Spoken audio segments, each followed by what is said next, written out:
بسم اللہ الرحمن الرحیم۔ ناظرین کرام السلام علیکم ورحمۃ اللہ وبرکاتہ۔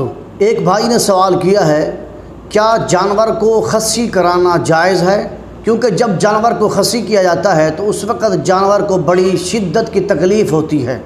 لوگ اپنے فائدہ کے لیے جانور کو خصی کراتے ہیں، کیونکہ اس سے ایک تو اس کا وزن بڑھ جاتا ہے اور دوسرا اس کے گوشت کے اندر لذت پیدا ہو جاتی ہے۔ کیا کسی چیز کو اپنے فائدے کے لیے، اپنی لذت کے لیے تکلیف دینا جائز ہے؟ کیا اس طرح کرنے سے جانور پر ظلم نہیں ہے؟ کیونکہ علماء کرام کہتے ہیں کہ جانور کا عیب سے خالی ہونا قربانی کے لیے جائز ہے، اور عیب دار جانور کی قربانی جائز نہیں ہے۔ کیا جب جانور کو خصی کیا جاتا ہے، کیا اس کے اندر یہ عیب پیدا نہیں ہو جاتا؟ کیا یہ عیب شمار نہیں کیا جائے گا؟ یہ کچھ سوالات ہیں جو سوشل میڈیا پر اور بعض لوگ ایسے ہی ہم سے سوالات کرتے رہتے ہیں۔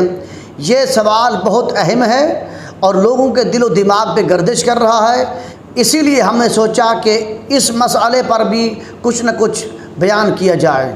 دیکھیں میرے پیارے بھائی، حدیث مبارکہ میں آتا ہے، ان جابر بن عبد اللہ رضی اللہ تعالی عنہ قال ذبح النبی صلی اللہ علیہ وسلم یوم الذبح کبشین اقرنین املحین موجعین۔ حضرت جابر بن عبداللہ رضی اللہ تعالیٰ بیان کرتے ہیں، نبی کریم صلی اللہ علیہ وسلم نے قربانی کے دن 2 سفید اور سیاہ رنگ کے سینگوں والے خصی مینڈے ذبح کیے۔ اب دیکھیں، رسول اللہ صلی اللہ علیہ وسلم نے خصی جانوروں کی قربانی کی ہے۔ اگر کسی جانور کو خصی کرانا ظلم اور زیادتی ہوتی تو رسول اللہ صلی اللہ علیہ وسلم خصی جانور کی قربانی نہ کرتے۔ معلوم ہو گیا جانور کو خصی کرنا بھی جائز ہے اور خصی جانور کی قربانی کرنا بھی جائز ہے، بلکہ سنت مبارکہ ہے۔ اس حدیث کو امام ابو داؤد نے روایت کیا، حدیث نمبر ہے 2795۔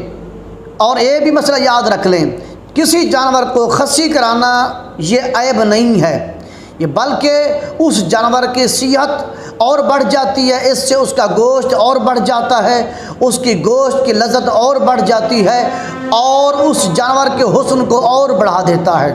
اور ایک بات اور بھی یاد رکھ لیں کہ آپ نے کہا کہ جانور کو خصی کرانا ظلم اور زیادتی ہے۔ دیکھیں، جانور کو خصی کرنا ظلم اور زیادتی نہیں ہے اور اس کو اس سے تکلیف نہیں ہوتی۔ لہذا دیکھیں کہ جب ہم کسی جانور کو ذبح کرتے ہیں تو کیا ذبح کرتے ہوئے اس جانور کو تکلیف ہوتی ہے یا نہیں ہوتی۔ لہذا اس طرح کے سوالات بالکل نہ کیا کریں اور نہ ہی اپنے دل و دماغ میں سوچا کریں، کیونکہ اس طرح کے خیالات شیطان کی طرف سے ہوتے ہیں۔ لہذا لا حول ولا قوت الا باللہ پڑھ کے ان خیالات کو دفع کر دیا کریں۔